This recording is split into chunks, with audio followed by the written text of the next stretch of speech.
Oxon 3 Comunicación Natural. Toyota. Renfe. Nuevo Espacio Elite. San Miguel. Coca-Cola. Universidad de Oviedo. El Ayuntamiento de Gijón y el Gobierno del Principado de Asturias. Patrocinan la 38ª edición de la Semana Negra. Bueno, buenas tardes, noches. Bienvenidos y gracias por asistir a la última sesión de este año, de la sesión de transgresoras, que abre la sesión del año próximo. Ya sabéis que hemos editado en un libro, tenéis ahí las ediciones de los últimos 5 años. Y recordar que con transgresoras queríamos el Fórum de Política Feminista que presido, bueno, yo me llamo María José Capellín, queremos recuperar historias de mujeres, dice, que rompieron el mandato de no ser protagonistas de la historia. Y hoy es esta sesión un poco especial, sobre todo para mí. Dice, hace tiempo que el Fórum quería recordar entre nuestras transgresoras más insignes a las mujeres que padecieron los campos de exterminio nazis.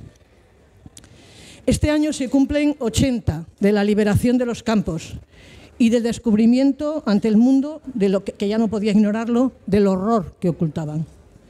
Aunque sé que hay controversia, para mí fue una satisfacción ver a los reyes de España, representando al hoy democrático Reino de España, rendir homenaje a los republicanos que estuvieron prisioneros o murieron en ellos. Fue un reconocimiento histórico de la España de hoy a la España de ayer, que nunca debió de arrancarse de nosotros.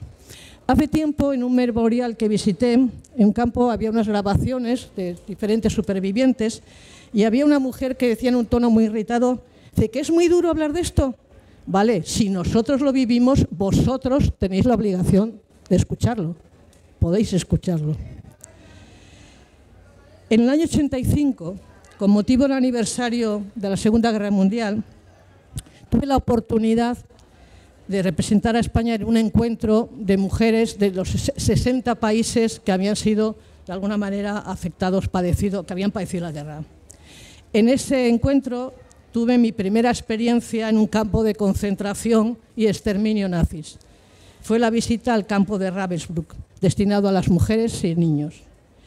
Nos hacía de guía una superviviente. Había sido una niña encarcelada con su madre y criada, como nos contaba, por un numeroso grupo de madres, tanto en el campo como en los años en que salieron, es decir, los que sobrevivieron. En el memorial se muestran, entre otras cosas, unos minúsculos juguetes hechos de palitos que pretenden representar muñecas, cochecitos, peonzas. Las hacían algunas de las presas, las mismas que organizaban a los niños fiestas de cumpleaños. Si las descubrían, el castigo era la muerte. Una compañera me susurró, ¿tenía sentido morir por celebrar un cumpleaños con juguetitos de palo? Entonces le dije que sí, y sigo pensándolo hoy. El objetivo de los nazis, el objetivo del poder desatado, es privar de dignidad, en este caso a las presas, alienarlas de la humanidad. Arriesgar la vida por el derecho a la ternura, al cuidado, a la amistad, demostraba su victoria moral sobre los carceleros. Incluso dolorosamente sabiendo, que mientras que unas murieron allí, alguna carcelera ejerció años más tarde como una reputada pediatra en una ciudad alemana. En el 41 se firmó el decreto de la noche y niebla, un eufemismo que establecía una fórmula de las desapariciones que hoy tanto nos resuenan en los territorios ocupados que se oponían al Reich. En un modelo muy alemán hicieron el decreto legal para poder secuestrar y olvidar a las veces. Su traslado a algún campo alemán, seguido las más de las veces por su asesinato.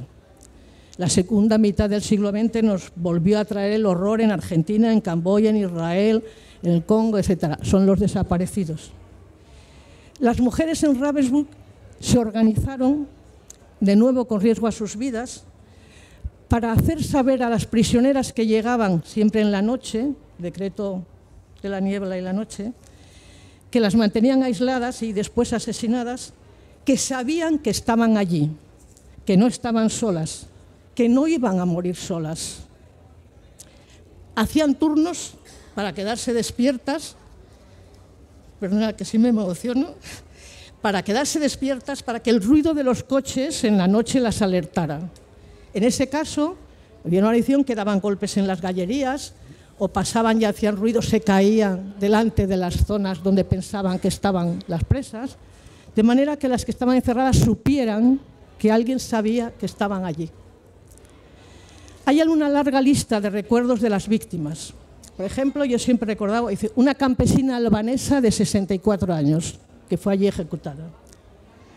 ¿Qué vientos de la historia llevaron a morir a una anciana en aquella época de 64 años a 2.000 kilómetros de su hogar? Lo grave es que esos vientos comienzan de nuevo a soplar.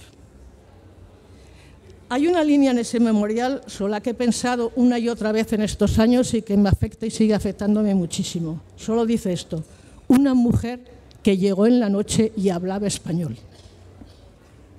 ¿Quién fue? ¿Cómo fue su vida? ¿Cuántas personas la amaron y murieron con la angustia de no conocer su destino? Por eso estoy personalmente agradecida al trabajo que la Asociación Grupo Deportados de Asturias viene realizando de manera altruista y con un gran esfuerzo personal para recuperar esa memoria de quienes padecieron en los campos.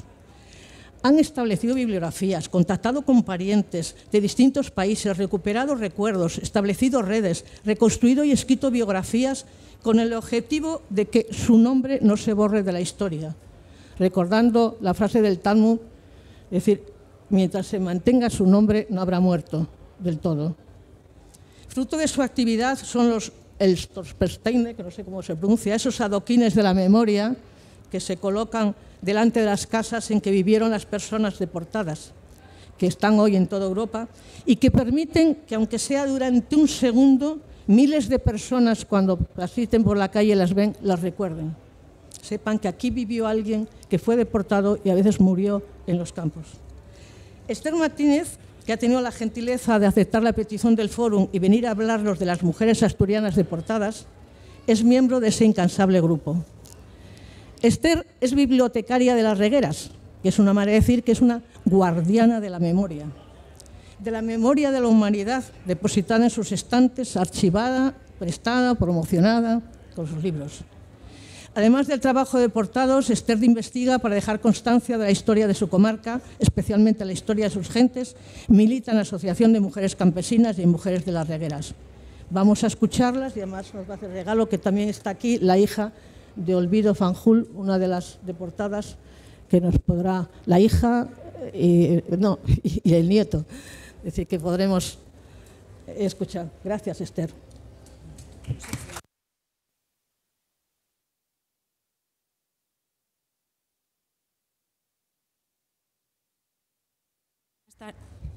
Buenas tardes a todos y a todas.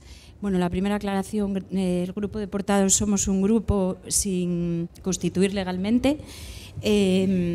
No somos asociación, pero bueno, estamos trabajando desde 2020 en sacar a la luz estas casi 200 biografías de deportados y deportadas asturianos a campos nazis. Una historia muy desconocida y que estamos a punto de finalizar esas biografías y que tengo que agradecer también la invitación a María José y tengo que decir que además vengo en nombre del grupo, pero especialmente vengo en nombre de Begoña Cienfuegos, que es realmente la biógrafa de las 5 mujeres que tenemos hasta ahora constancia, que ya no son 5, sino que ya tenemos una 6ª, pero Begoña Cienfuegos declinó porque no pudo venir y bueno, delegó en mí esta responsabilidad de contaros un poco quiénes eran. Yo creo que la introducción de María José es perfecta. ¿Y por qué nos empeñamos en llevar a cabo este trabajo? Gente que no nos conocíamos de nada, coincidimos por casualidad en un sitio, en un momento determinado, nos vino muy bien en esto la pandemia, porque trabajamos mucho durante la pandemia en casa, hicimos videoconferencias. Y bueno, a lo que voy. ¿Quiénes eran las mujeres deportadas? Como digo, hasta ahora en nuestro blog, en el blog de Deportados Asturias, tenemos constancia de 5 mujeres y acabamos de encontrar una sexta, Anita Winter, que aunque no nacida en Asturias, sí vivió 14 años en Asturias y sí que tiene una larga historia. ¿Por qué lo estamos haciendo? Porque queremos que en Asturias, en los colegios, cuando hablen de la Segunda Guerra Mundial, si cuentan esta historia de por qué un vecino o una vecina de sus abuelos llegó a un campo de concentración en la Alemania nazi o en Austria, seguramente entenderían mucho mejor la historia de Europa, de España y el contexto de toda una época. Entonces, en los colegios catalanes, cuando hablan de esto, sale la imagen de Neus Català. Neus Català fue una de las supervivientes que más escribió sobre cómo se vivía en los campos y que sí mencionó a sus compañeras asturianas. No hay que parar en este empeño hasta que en los colegios y en los institutos abran las clases de la Segunda Guerra Mundial con una imagen de Olvido Fanjul, de Natividad, de Rita Pérez, de Ángeles, de Leonor y de Anita y de todas ellas. A un niño catalán, la imagen de Neus Català le dice algo. A un niño de nuestros institutos, la imagen de Olvido Fanjul no le va a decir nada, pero no cejaremos en el empeño en conseguir en que esto sea visible, y por eso solo trabajamos y por eso estamos aquí, como digo, de distintos perfiles, hay profesores, hay familiares, hay historiadores. Yo no soy nada de eso, no soy profesora, ni familiar, ni historiadora, simplemente creo que es un deber cívico, un deber moral y un deber histórico estudiar sobre esto. ¿Cómo llegaron estas 6 mujeres? Tengo que decir que hay en estudio además una séptima que no pararemos hasta encontrar quién era Rosa Soto, a la que se menciona en la publicación de Neus Català, también en unas declaraciones del comandante Rubio, un resistente, la menciona. Entonces no pararemos hasta saber quién era Rosa Soto, porque se le menciona como Rosa Soto la asturiana. No encontramos nada de ella, pero seguramente aparecerá. ¿Cómo llegaron estas mujeres a los campos? Pues la mayoría de los asturianos y españoles que llegaron a los campos de concentración nazis fueron exiliados después de terminar la contienda civil en España. Se exiliaron en Francia. En Francia no los acogieron con los brazos abiertos, los llevaron a campos de refugiados en las playas de Argelès, de Barcarès, bueno, en distintos sitios de Francia. Llegó un momento en que dijeron, ¿qué hacemos con toda esta gente? Porque son 500.000 o casi 500.000, hombres, mujeres, niños, mujeres embarazadas. En España en aquel momento preguntaron qué hacían con ellos, y en España el régimen de Franco dijo que ya no eran españoles, que eran apátridas, que hicieran lo que quisieran. Los franceses los mandaron alistarse en la Legión extranjera o en la Compañía de Trabajadores Extranjeros. En Francia en ese momento había un gobierno, el gobierno de Pétain, colaboracionista con los nazis, y los atraparon a la mayoría de ellos después de haber sufrido una guerra en España, un exilio. El caso de estas mujeres, casualmente, no fue ese, excepto el de esta última que digo que estamos estudiando, de Anita Winter, que sí fue exiliada. El resto de las 5 mujeres estaban viviendo en Francia por motivos migratorios. Habían emigrado con sus familias. La mayoría de ellas, o sea, Olvido era de Gijón, el caso de Olvido es distinto, pero el caso de Rita, de Leonor, de Natividad y de Ángeles, sus familias en los años 20, la mayoría de los hombres de estas familias trabajaban en las cuencas mineras y vieron, asturianas, y vieron que era muy buena opción emigrar a Francia a trabajar en la minería. Toda esta gente que emigró tenía ya una conciencia política muy clara, y algunos de ellos pues llevaban allí desde el año, como en el caso de Leonor Rubiano, desde el año 1926, en el caso de Natividad creo que fue en 1915, pero algunos de los hombres de estas familias, cuando estalla la guerra civil en España, vienen a combatir con el mando republicano, y sus familias siguen la preocupación de lo que pasó en España. Como no quieren que se repita un triunfo del fascismo en Europa, los hombres, muchos de ellos fueron al frente, pero las mujeres, ¿qué función tenían? Las mujeres tenían la función de ser correos, de trasladar documentación, de ser enlace entre los grupos de guerrilleros resistentes. Todas ellas fueron resistentes. Algunas de ellas estaban afiliadas al movimiento de partisanos y francotiradores, o sea, tenían una conciencia clara que había que luchar en Francia porque no ocurriera lo mismo que en España. Y en ese momento Alemania el régimen nazi estaba invadiendo Europa. Entonces, ese era el motivo por el que ellas estaban allí y el motivo por el que terminaron en un campo de concentración. Las mujeres no fueron amas de casa que estuvieran esperando y llorando a sus maridos o a sus hijos o a sus hermanos en Francia. Se organizaron y participaron activamente. No se quedaron en los lamentos, sino que fueron parte importante de ese movimiento de resistencia. En este caso, como digo, todas tenían ese nexo común de haber sido exiliadas. En algunas de las familias, como es el caso de Rita, detuvieron a ella, a su marido, que era cántabro, y a sus 2 hijos. En el caso de Natividad y Ángeles eran madre e hija. Natividad era la madre y Ángeles la hija. Ángeles con el sobrenombre Arlet. También detuvieron a otros miembros de su familia.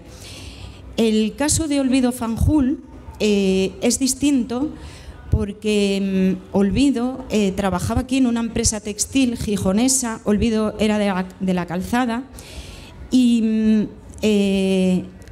estudió cuando yo creo que antes de estallar la guerra civil, estudió un curso de enfermería. Y tenía también una conciencia, cuando estalló la guerra estaba en el Socorro Rojo, estaba en el comité de empresa, tengo que mirar porque de memoria no lo sé, creo que estaba en la CNT, y miro de frente porque tenemos a una hija de Olvido Fanjul y a un bisnieto de Olvido. Entonces, creo que la memoria es más que yo lo que estoy contando. La memoria y las guardianas de la memoria son las hijas, los hijos y sobre todo en el caso de Olvido, que lo va a contar mejor su hija, pero en el caso de Olvido, que estuvo callada mucho tiempo. En el caso de Rita Pérez, Rita había nacido en Ribadesella y Rita terminó, después de que finalizara la guerra mundial, después de que se liberaron los campos, terminó volviendo a su domicilio en Francia y siguió luchando por sus ideales. Pero en el caso de muchas de ellas, las secuelas les impedían dormir, les impedían comer muchos años después y sobre todo les impedían hablar, porque estuvieron demasiado tiempo condenadas al silencio. Y no queremos que ese silencio siga permaneciendo en nuestra sociedad sin dar voz, no, porque ya no les podemos dar, pero sí ser altavoz de todo lo que sufrieron. Antes de que os hable Eloína, que es el testimonio, pues la memoria histórica hoy es Eloína. Somos todos nosotros, pero es ella. ¿A qué campo fueron? Os quería contar que todas fueron al campo de Ravensbrück. El campo de Ravensbrück está a unos 80 kilómetros de Berlín y es un campo que se creó en 1939 y se cree que por allí pasaron, no se sabe todavía, que es triste que no tengamos un listado y que tengamos que estar investigando y que no se sepa cuántas españolas ni cómo se llamaban. Uno de los motivos, bueno, es una cosa evidente cuando iban a Francia, sobre todo estas mujeres que fueron migrantes, adquirían el apellido de su marido. Entonces, a veces el marido era francés o era de otro origen, entonces es muy difícil tener su nombre completo. Pero bueno, sobre todo que fueron a Ravensbrück, aunque buscas a Michal de Ravensbrück y algunas, pues no tenemos ni su foto, no sabemos cómo eran, pero no sabemos cuántas fueron. No se puede vivir en 2025 sin saber cuántas asturianas estuvieron deportadas. O sea, creo que es, vamos, un error histórico que, bueno, poco a poco vamos solucionando. Como os digo, todas estuvieron allí. Porque, ya os lo dije, simplemente por pensar diferente y por luchar por la libertad, no solo la suya, sino la de Europa. Se las llamó en muchos casos combatientes del silencio, porque ellas sí que estaban más silenciadas.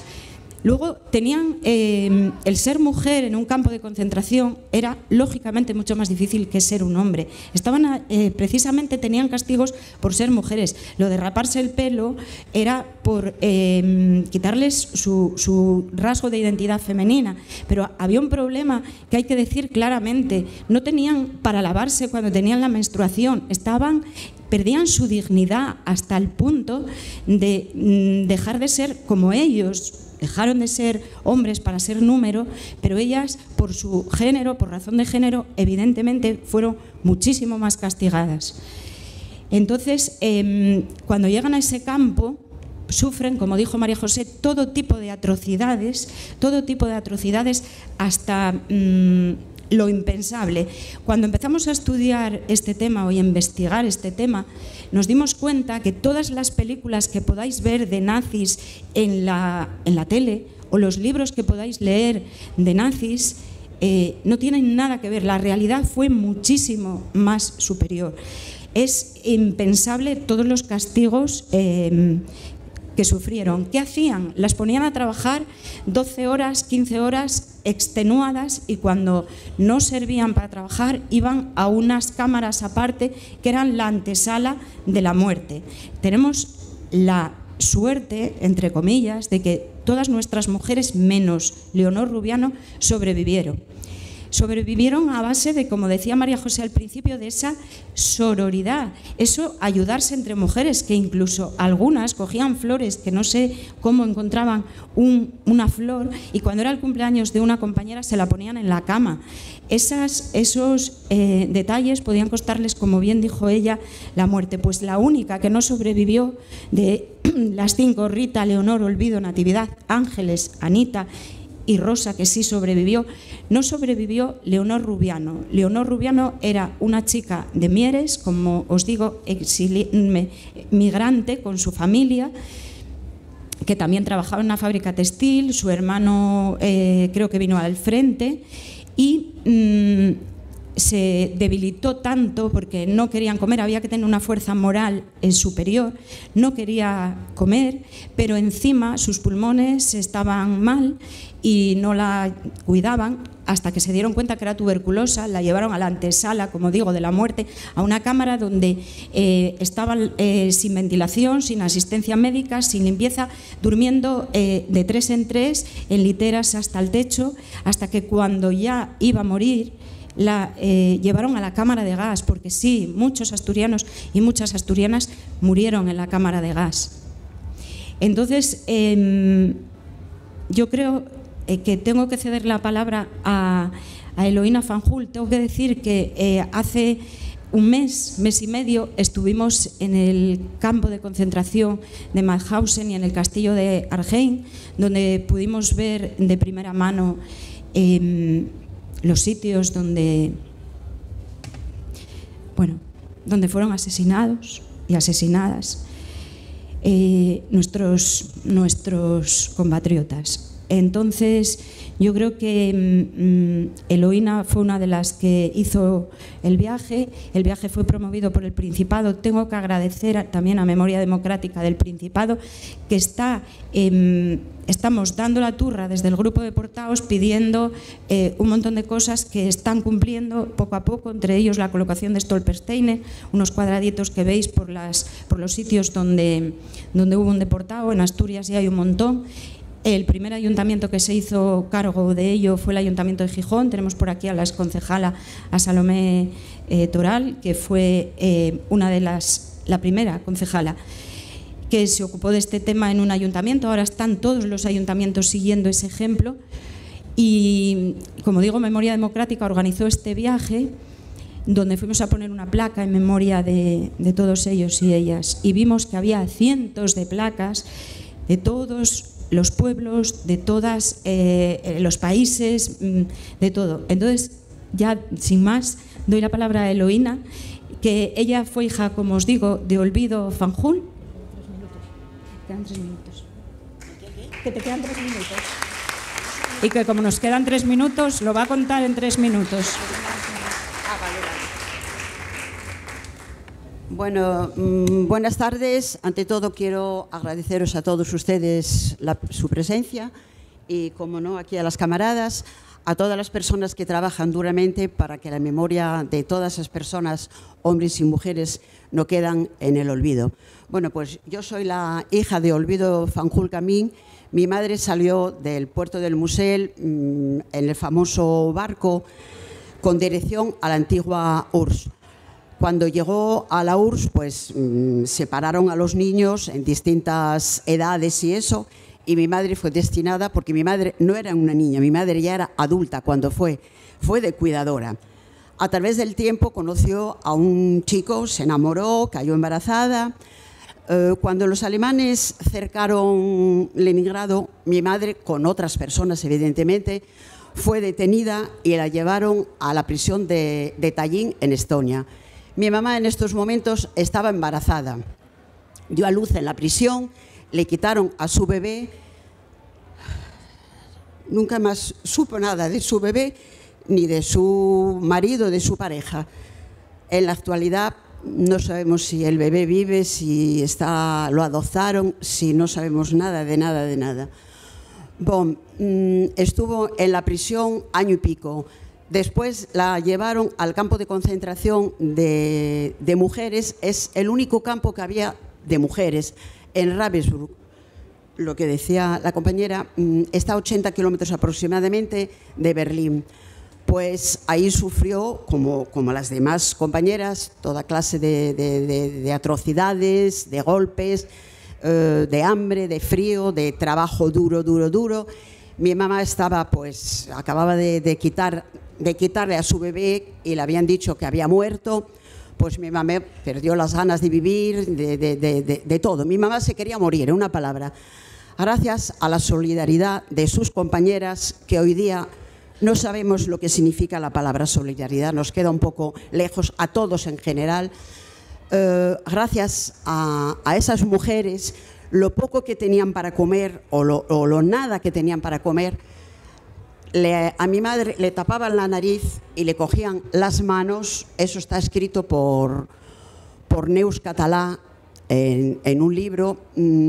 Masticaban la comida y se la metían, la introducían. Sé que es asqueroso, pero es así, para que mi madre pudiera tragar. Y gracias a esa poca alimentación, mi mamá logró sobrevivir, digamos. Pero sobrevivir, ¿a qué precio? Porque nunca más mi madre recuperó la cordura, las ganas de vivir.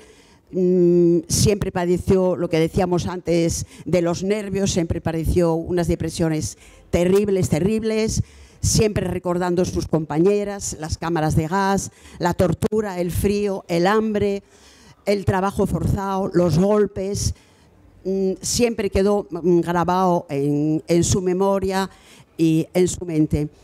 El mes pasado, lo que decía Esther, estuvimos en el campo de Mauthausen y la verdad que vimos unas atrocidades que me parece increíble el ser humano que pueda llegar, no sé, a esa crueldad, a esa, no sé, es que no tengo palabras para poder describir para poder describir todas las atrocidades. Pero hoy día, 80 años después, continuamos con lo mismo. Las guerras continúan, el hambre, la miseria, todas esas personas emigrando para un país, para otro. Señores, no aprendemos, no avanzamos. Continúan las torturas, la gente emigrando. No me entra en la cabeza. Yo aquí tengo a mi nieto y me acompañó hoy y para que vea lo que se habla, lo que hay en la realidad hoy día, que es terrible lo que hay en el mundo, terrible. Tenemos que aprender a ser un poquitín más solidarios y a tender la mano al que viene de afuera.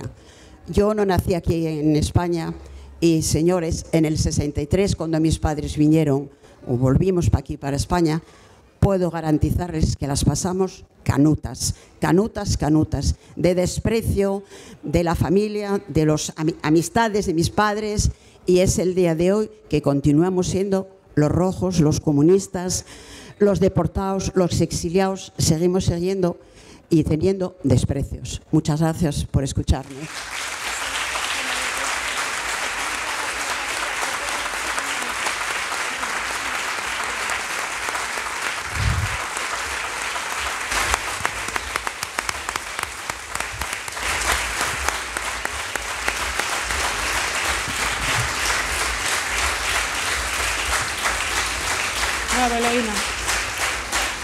Bueno, solamente una cosa para terminar. La página de Grupo Deportados Asturias, ponéis Grupo Deportados Asturias, hay un Facebook y una página donde están todas las biografías, y también en la página de Memoria Democrática del Principado. Ahí están todas las historias.